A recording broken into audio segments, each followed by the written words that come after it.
Hi friends, welcome to my channel. நீங்கள் இப்போ தான் எங்கள் சேனலை ஃபஸ்ட் டைம் பார்க்குறாங்கன்னா மறக்காமல் சப்ஸ்கிரைப் பண்ணிக்கோங்க, பெல் ஐக்கானை கிளிக் பண்ணிக்கோங்க. இன்றைக்கி என்ன சமையல் பண்ணுறோன்னா ஃபிஷ் ஃப்ரை பண்ணலான்னு இருக்கேன். அது எப்படி பண்ணலான்னு வாங்க பார்க்கலாம். அதுக்கு நான் வந்து ஓரா மீன் தான் எடுத்திருக்கேன். இது ரொம்ப டேஸ்ட்டாக இருக்கும் இந்த மீன். ஆனால் குழந்தைங்களுக்கு கொடுக்கக்கூடாது. குழந்தைங்கன்னா 1 வயசுக்குள்ளே இருக்கிற குழந்தைங்க மீன் சாப்பிட்லான்னு சொல்கிற குழந்தைங்களுக்கு ஊட்டக்கூடாது. பெரிய ஆள் சாப்பிட்லாம், பெரிய பிள்ளைங்களுக்கு கொடுக்கலாம். நான் மஞ்சள்தூள் சேர்த்துக்கிறேன். மஞ்சள்தூள் சேர்த்துக்கோங்க. அப்புறம் மிளகாய்த்தூள். இது கொஞ்சம் பெரிய சைஸ் மீன்னால கொஞ்சம் காரம் வந்து சுள்ளுனே போட்டுக்கோங்க, அப்போ தான் நல்லாயிருக்கும். நான் வந்து ஒரு 2 ஸ்பூன் போட்டுக்கிறேன், 2.5 ஸ்பூன் கிட்ட போட்டிருக்கேன். அப்போ தான் கொஞ்சம் சுள்ளுன்னு இருக்கும். இது நல்லா சதை மீனும் சூப்பராக இருக்குங்க. தேவையான அளவு உப்பு போட்டுக்கோங்க.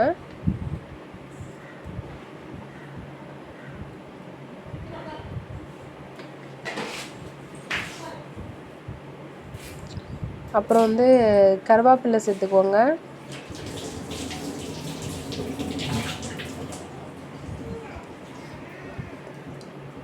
கருவேப்பிலை சேர்த்துக்கோங்க.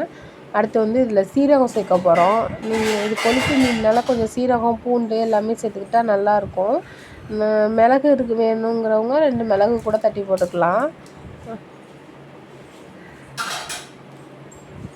நான் சீரகம் சேர்ந்துருக்கேன். சோம்பு வேணுங்கிறோம், சோம்பு வெங்காயத்தோடு இடித்து போட்டுக்கலாம். நான் வந்து பூண்டு வெங்காயமும் தட்டி போட போகிறேன், இடிச்சிட்டு போட போகிறேன்.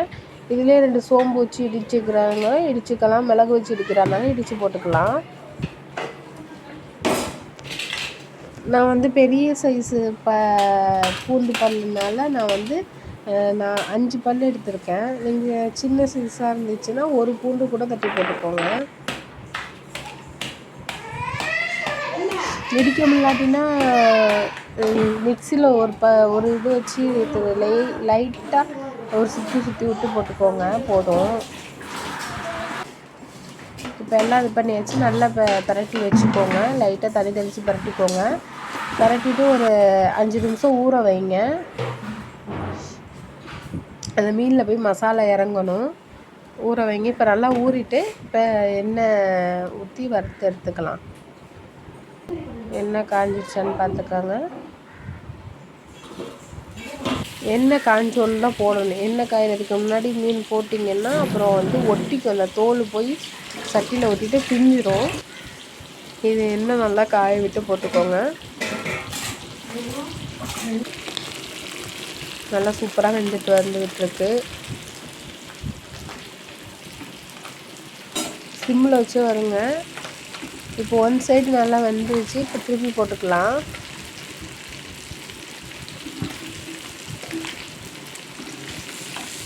எல்லாத்தையுமே திருப்பி போட்டுக்கோங்க. ரொம்ப டேஸ்ட்டாக இருக்கும் இந்த மீன். இன்னும் சொல்ல போனோம்னா நல்லா சதையாக இருக்கும். சில பேருக்கு பிடிக்காதானா. நல்லா திருப்பி போட்டுக்கோங்க. இப்போ நல்லா 2 சைடுமே நல்லா வெந்துருச்சு. சூப்பராக ஃபிஷ் ஃப்ரை ரெடி ஆயிடுச்சு. இப்போ வந்து பாத்திரத்தில் மாற்றி எடுத்துக்கலாம்.